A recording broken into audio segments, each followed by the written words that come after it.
오늘날 이 시대를 종교다원주의 시대라고 말을 합니다. 과거 우리나라는 그닥 종교가 많지 않았습니다. 불교, 유교, 도교, 아니면 기껏해야 무속 종교이죠. 그런데 오늘날 종교는 참으로 다양합니다. 앞에 소개했던 그 종교 외에도 기독교, 천주교, 이슬람, 불교, 또 그 외에도 이단 종교까지 합하면 손에 꼽기도 힘들 정도입니다. 또 과거에는 자신들이 믿고 있는 종교에 대해서만 알고 있었습니다. 그런데 오늘날 이 시대는 영상 매체나 정보의 시대이기 때문에 타 종교에 관한 내용들도 오픈되어져 있습니다. 그래서 같은 종교가 아니지만 기독교에서 예수가 인류의 죄를 위해서 죽으셨다라는 내용, 또 이슬람의 종교의 창시자가 마호메트라는 것, 불교에서는 개인의 참선을 중요하게 여긴다라는 것을 잘 알고 있습니다. 그래서 오늘날 이 종교는 과거에는 진리에 관한 문제였지만 요즘에는 선호나 아니면 취향에 관한 문제로 바뀌게 되었습니다. 그러니 오늘날 기독교의 절대성을 전하는 것이 쉽지가 않습니다. 그런데 성경이 처음 기록된 고대 시대에도 오늘날과 비슷한 점이 많았습니다. 그 당시에도 다신론적 신관을 가지고 있었기 때문이죠. 그 당시 가나안 땅에는 바알, 아세라, 아스타롯, 몰렉, 수많은 신들이 있었습니다.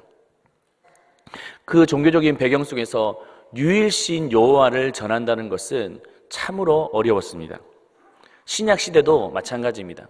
그 당시에 팔레스타인 지방은 페르시아, 헬라, 로마, 수많은 나라들이 점령했었습니다. 그래서 그들이 가지고 온 신들, 제우스, 아니면 주피터, 비너스, 많은 그런 신들이 그 지역을 지배하고 있었던 겁니다.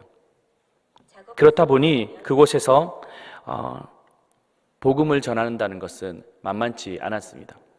그런데 놀라운 것은 그러한 다신론적 배경 속에서도 하나님의 나라는 확장되었고, 그리고 복음은 급속도로 퍼져나갈 수 있었습니다.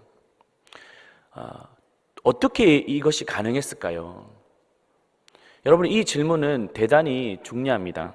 왜냐하면 오늘날 우리가 살아가는 이 종교다원주의 시대에서 어떻게 우리가 믿고 있는 기독교 신앙을 지키고 또 선포할지 그 질문에 대한 답을 찾을 수 있기 때문입니다.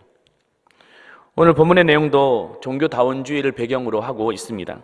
바울이 2차 전도 여행 때에 있었던 일인데, 그 시작은 데살로니가에서 복음을 전했습니다. 그런데 그곳에 불량배들이 몰려와서 그 전도하는 것을 방해하고 또 폭력까지 행사했습니다. 그래서 바울은 밀려서 이제 베레아까지 내려오게 되었죠. 그런데 그곳에서도 폭력배가 와서 괴롭히는 거예요. 그래서 또다시 아덴까지 밀려오게 되었습니다. 아덴은 지금으로 말하면 그리스 아테네를 말합니다. 여러분, 아테네는 어떤 곳입니까? 여러분들 잘 알듯이 교육과 철학의 도시입니다. 우리가 익히 알고 있는 플라톤, 소크라테스, 아리스토텔레스, 이런 사람들이 거기 유명한 철학자이지 않습니까? 플라톤이 세운 학교가 아카데미아라는 것인데, 오늘날 우리 학원이라고 할 때 아카데미라고 하지 않습니까? 아카데미아에서 아카데미가 왔습니다. 즉, 이 아테네는 교육과 철학이 그래서 얼마나 발전했는지를 보여주고 있는 거죠. 그래서 당시 아테네 시민들은 긍지와 자부심을 가지고 있었습니다. 그 도시에 산다는 그 자체가. 그런 도시에 바울이 들어가게 됩니다. 그런데 바울이 아테네에 들어가서 이 도시를 쭉 둘러보는데 마음에 격분하게 됩니다. 그 이유가 무엇일까요? 16절에 보면 나오는데 이렇게 말하고 있죠. 바울이 아덴에서 그들을 기다리다가 그 성에 어떤 거예요? 우상이 가득한 것을 보고 마음에 격분했다라고 말합니다. 겉으로는 철학, 교육, 고상하고 세련돼 보이지만 그 안에 가만히 보니 우상이 가득 넘쳤던 거예요. 어떤 역사학자는 그 아테네의 도시에는 아테네 시민의 수보다는 아테네에 있는 신들의 숫자가 더 많을 정도로 신이 많았다고 말하죠. 그러니 그 신을 모시는 신전들도 가득했습니다. 예를 들어 파르테논 신전에서는 하루에 수백 마리의 제물이 바쳐졌습니다. 또 아프로디테 신전에서는 여사제들이 성창이라고 하죠. 거룩한 창녀 이래서 거기서 매춘 행위가 벌어지고 있었습니다. 그 매춘 행위를 통해서 신을 자극한다는 거죠. 그러니 바울은 그 모습에 격분할 수밖에 없었습니다. 여기서 격분하다라는 말은 그 어근을 거슬러 올라가면 옥수노라는 그런 단어에서 왔는데 이것은 불일치하다, 비정상적이다라는 말입니다. 즉 바울은 그냥 감정적으로 격분했던 것이 아니라 그 우상의 모습을 보면서 하나님이 영광 받으시는 그 자리에 우상이 턱하니 자리 잡고 있는 그 모습, 사람들이 그곳에 코를 박고 절하고 그 매춘 행위가 일어나는 그 성전, 신전을 보면서 분노할 수밖에 없었던 겁니다. 비정상적이고 불일치했기 때문이죠. 오늘날 사람들은 그리스 신전을 보고 어떻게 평가하고 있습니까? 그리스에 얼마나 많은 사람들이 여행객, 관광객이 갑니까? 그러면서 그 헬레니즘 문화의 건축물을 보면서 막 경탄을 합니다. 막 사진을 찍고 감탄을 하는 거죠.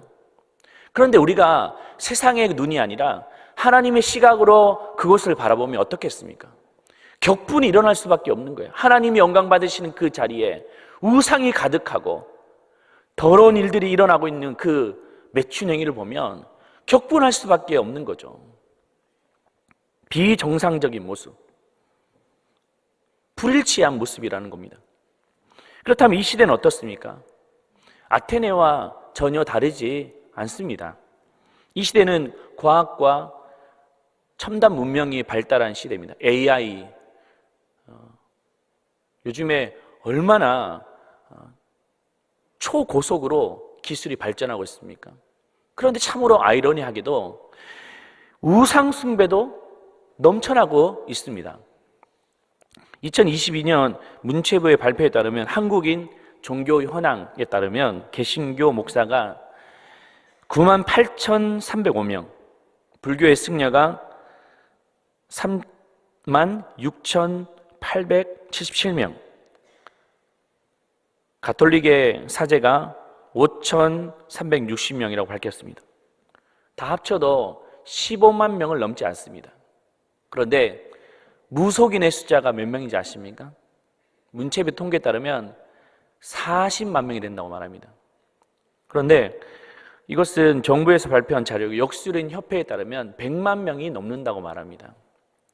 여러분 한번 생각해 보십시오. 이렇게 문명이 발달한 시대 속에서 여전히 사람들은 무속신앙과 주술신앙에 빠져 있는 것은 너무나도 불일치하지 않습니까? 비정상적이지 않지 않습니까? 또 대한민국의 교육 현실도 보십시오. 우리나라의 교육 현실은 세계 최고 수준이라고 말을 합니다. 그런데 아이들의 삶을 가만히 보면 점점점 불행해지고 있어요. 어릴 때부터 좁은 그 공간에서 치열하게 경쟁하며 살아갑니다. 마땅히 누려야 될 행복을 누리지 못하고 밤 늦게까지 또다시 학원에 가서 그렇게 시달려야 됩니다. 그런데 안타까운 것은 학원에서 마치고 나와 거리에서 제일 먼저 마주하는 모습이 뭔지 아십니까? 어른들이 술에 취해 비틀거리는 그 모습입니다. 학원 주변가에 얼마나 많은 술집이 유흥가가 있는지 몰라요. 여러분, 이것은 참으로 비정상적이지 않습니까? 이런 모습을 보고 격분이 일어나지 않겠습니까? 바울이 우상이 가득한 모습을 보면서 분노했던 일은 지극히 당연했던 겁니다. 또 아테네 사람들은 논쟁하기를 좋아했습니다. 아테네는 최고의 지성인들이 모여 있는 곳이죠. 그런데 그 지성을 가지고 논쟁하기를 좋아하는 거예요. 내 주장이 많다. 또 반대편에서는 네 주장이 틀렸다. 내 주장이 맞다. 이렇게 서로 싸우는 그런 사람들이 모여 있었습니다. 그런데 그들의 여러 사람들의 주장이 있었지만 크게 두 종류가 있었는데 18절에 보면 나와 있는데요. 보면 첫 번째는 에피쿠루스 학파라는 겁니다. 에피쿠루스 학파. 많이 들어보셨을 겁니다. 이들은 신의 존재를 부정하지는 않습니다. 그렇지만 신은 저 멀리 있어서 인간 세계를 관여하지 않는다 라고 생각합니다. 그래서 인간들은 그 신의 지배를 받거나 통제를 받지 않기 때문에 자기 마음대로 살아가는 거예요. 그래서 쾌락주의로 흐르게 되었습니다. 또 다른 학파는 스토아 학파인데 이들은 보면 에피쿠루스의 반대 입장에 서 있는 사람들입니다. 이들은 범신론을 믿습니다. 모든 세상에 다 신이 있다. 그래서 인간은 이 모든 세상과 조화를 이루어야 되는데 그러기 위해서는 자기 마음대로 살면 안 되고 금욕주의를 해야 된다. 이런 사상이었습니다. 그날도 서로 네가 맞다 내가 맞다 논쟁하고 치열하게 싸우고 있었습니다. 그 모습을 바울이 가만히 지켜보니까 기가 막힐 노릇인 거예요. 또 바울도 보면 최고의 석학입니다. 가말리엘 문화의 박사입니다. 그리고 수사학, 언변술도 배운 사람입니다. 그래서 이건 아니다 싶어서 쾌락주의가 맞다, 금욕주의가 맞다 이런 말들을 듣고 아니다, 복음주의가 맞다, 복음이 맞다라는 것을 막 변론하고 싶은 거예요. 너희들이 틀렸어, 내 말이 맞아, 이런 얘기를 해보고 싶었던 겁니다. 그래서 17절 보시면 회당에서는 유대인과 경건한 사람들과 또 장터에서는 날마다 만나는 사람들과 어떻게 해요? 변론했다라고 말하죠. 변론. 하지만 그 결과는 어떻게 되었습니까? 전혀 도움이 되지 않았습니다. 최고의 석학이었던 바울이 변론했으면 그 논리 앞에 다 머리를 조아리고 납득해야 되지 않습니까? 그런데 사람들은 전혀 그렇게 반응하지 않았습니다. 그 이유는 그가 아덴 전도를 마치고 다음 도시 고린도 도시에 갔었을 때 그가 어떻게 복음을 전했는지를 보면 알 수가 있어요. 고린도전서 2장 1절 보시면 이렇게 말하고 있죠. 형제들아, 내가 너희에게 나아가 하나님의 증거를 전할 때에 말과 지혜의 아름다운 것으로 하지 아니하였다. 또 4절 보시면 내 말과 내 전도함이 설득력 있는 지혜의 말로 하지 아니하고 다만 성령의 나타나심과 능력으로 하였다. 그는 고린도 도시에서 철학적으로 아니면 수사학적으로 접근하지 않았다라고 말합니다. 왜냐? 그가 아테네 전도에서 그렇게 해보니까 아무런 소산이 없었던 거예요. 좋은 결과가 나오지 않았던 겁니다. 아무런 도움이 되지 않았다는 것을 깨닫고 난 뒤에 그 다음 도시에 갔을 때는 두렵고 떨리는 마음으로 자신의 지혜와 설득력으로 하지 않고 다만 성령의 능력으로만 했다라고 말하고 있습니다. 물론 기독교 신앙을 우리가 체계적으로 전하고 변증하는 것은 필요합니다. 하지만 사람을 변화시키는 것은 절대 어떤 논쟁의 방식이 되지 않습니다. 저도 이런 경험을 한 적이 있었습니다. 제가 부교육자로 있을 때 한 장로님이 제게 오셔서 목사님, 제가 아는 지인이 있는데 그분이 구이혼이었어요. 근데 이분에게 좀 전도하고 싶은데 잘 안 된다는 겁니다. 그래서 목사님이 좀 만나서 좀 설득 좀 해달라고. 제가 그 말 듣고 얼마나 부담되는지 모릅니다. 굳이 구이혼을 데리고 올 필요가 있나? 도대체 얼마나 똑똑할까? 그 사람 얼마나 해박할까? 그때부터 제가 막 잠이 안 오는 거예요. 근데 목사가 또 부탁을 했는데 안 된다 이렇게 말을 못하고 어떻게 전할까? 그래서 막 나름 법률적인 것도 좀 알아보고 사회복지도 알아보고 혼자 막 신학적인 요견을 어떻게 막 잘 멋지게 설명할까, 그 나름 공부를 막 해서 이제 그분을 만났습니다. 그래서 제가 막 준비한 것을 막 다 이렇게 설명을 했어요. 그 결과가 어떻게 됐을까요? 참담했습니다. 완전 막 내가 나름대로 막 준비했던 말을 막 전했지만 제대로 소화되지 않은 내용을 막 전하고 하니까 그분이 봤을 때도 이해가 안 되는 거죠. 그리고 그분이 뭔가 질문하는데 제가 제대로 잘 설명해 주지도 못했던 거예요. 결국에 그분이 속으로 어떻게 생각했는지 모르겠지만 교회를 나오지 않았어요. 그 모습을 보고 제가 얼마나 부끄러웠는지 모릅니다. 마찬가지로 우리도 논쟁에서 상대방을 꺾어 놓겠다라고 생각한다면 천만의 말씀입니다. 사람이 논쟁으로 바뀌는 게 아니에요. 내가 논쟁에서 이긴다고 그럼 그 사람이 승복을 할까요? 그렇지 않습니다. 기분 나빠서 안 오는 거예요. 또 내가 또 그 논쟁에서 지면 어떻게 될까요? 그들이 보면 기독교는 이렇게 논리가 없어, 설득력이 없어 라고 생각할 겁니다. 싸우기만 하고 감정만 상할 뿐이지 절대 그 사람을 변화시킬 수 없습니다. 논쟁은 절대 사람을 변화시킬 수 없습니다. 그러면 어떻게 우리가 전도해야 됩니까? 사람들은 방법론을 말합니다. 시대가 바뀌었기 때문에, 사람들은 바뀌었기 때문에 방법론을 새롭게 도입해야 돼. 물론 또 일리가 있겠죠. 아니면 이 복음의 내용, 전도의 내용을 바꿔야 돼 라고 하는 사람들이 있습니다. 그러나 여러분, 그런 것들이 사람을 변화시킬 수 있는 것이 아니에요. 어쩌면 우리가 좀 단순하지만 그 한 사람 한 사람을 바라보며 안타까워하는 그 마음,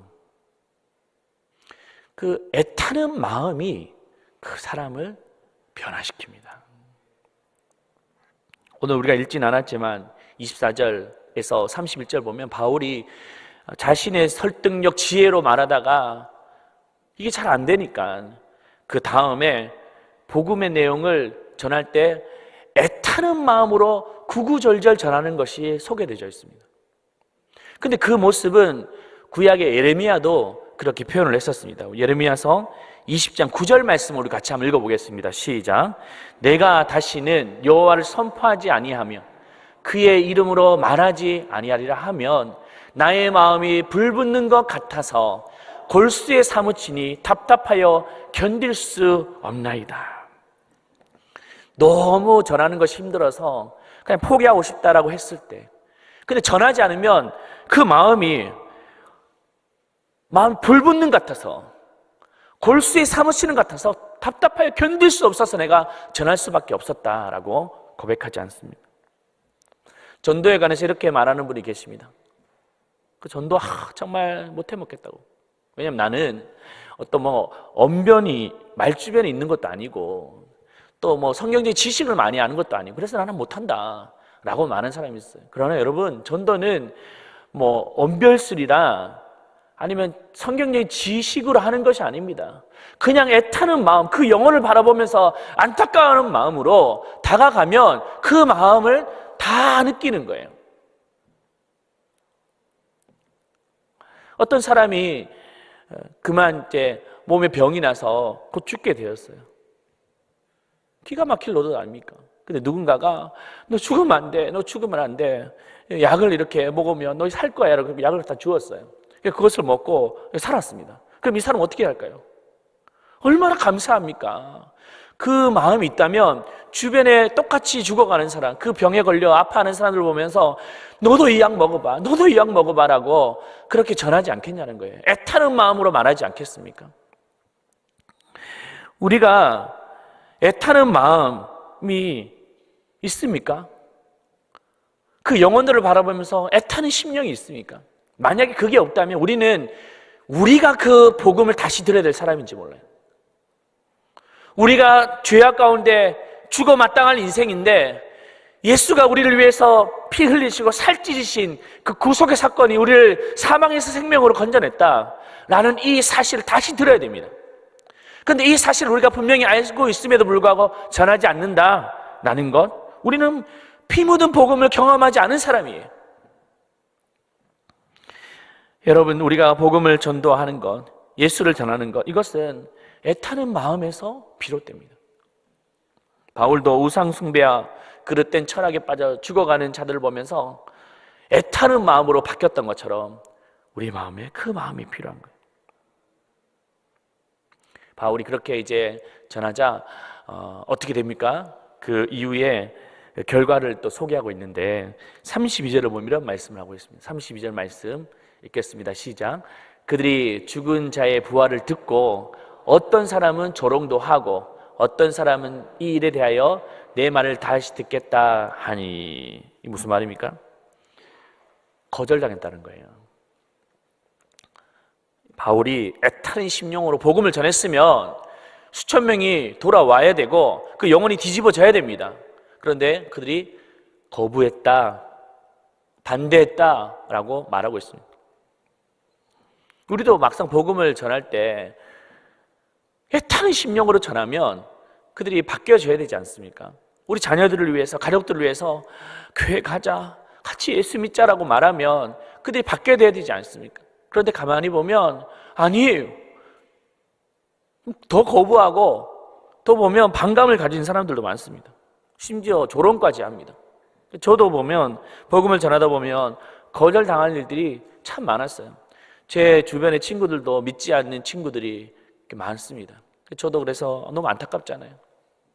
그래서 금식도 하고 기도도 해서 찾아가서 예수님에 대해 전하고 같이 교회 가자고 그렇게 얘기를 이렇게 하면 그들이 그 마음을 알고 좀 알아주고 돌이켜야 되지 않습니까?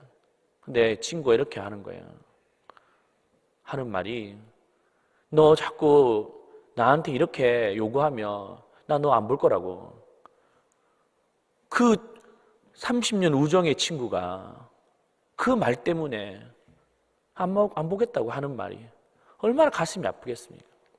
또 길가에 가서 전도지를 나누고 복음을 막 전하고, 그 한 번은 비 오는 날인데 막 고생해서 나가서 그렇게 했는데 돌아오는 길에 그 전도지가 바닥에 다 짓밟혀 있고 물에 적셔 쓰지도 못하게 될 정도로 돼버렸을 때 제 마음이 어떻겠습니까?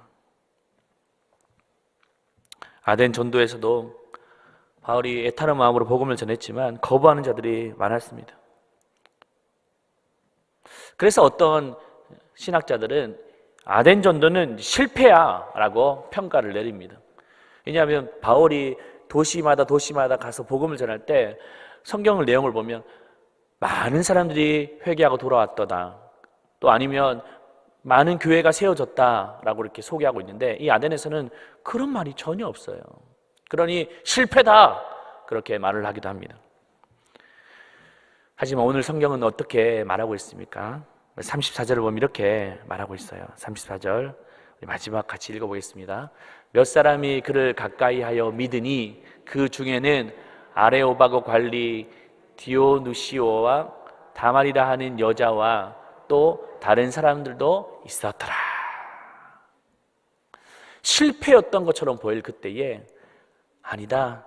보면 아레오바고 관리 디오누시오, 다말이라 하는 여성, 그리고 또 몇 사람이 구원을 받았다 라고 소개하고 있습니다. 이것이 바로 우리가 복음을 전해야 될 이유입니다. 바울은 아테네에서 조롱을 받았습니다. 그래도 진리를 외쳤습니다. 왜냐하면 그 소수의 사람이 돌아온다면 자신이 조롱을 받고 모함을 받아도 아무런 문제가 되지 않았던 거예요. 우리 주변에 보면 우리 가족들, 또 우리 친지들, 지인들 보면 아무리 전하고 아무리 전화도 마음의 변화가 없을 때가 있지 않습니까? 내 마음을 좀 알아줬으면 좋겠는데 그들은 전혀 요동하지 않습니다.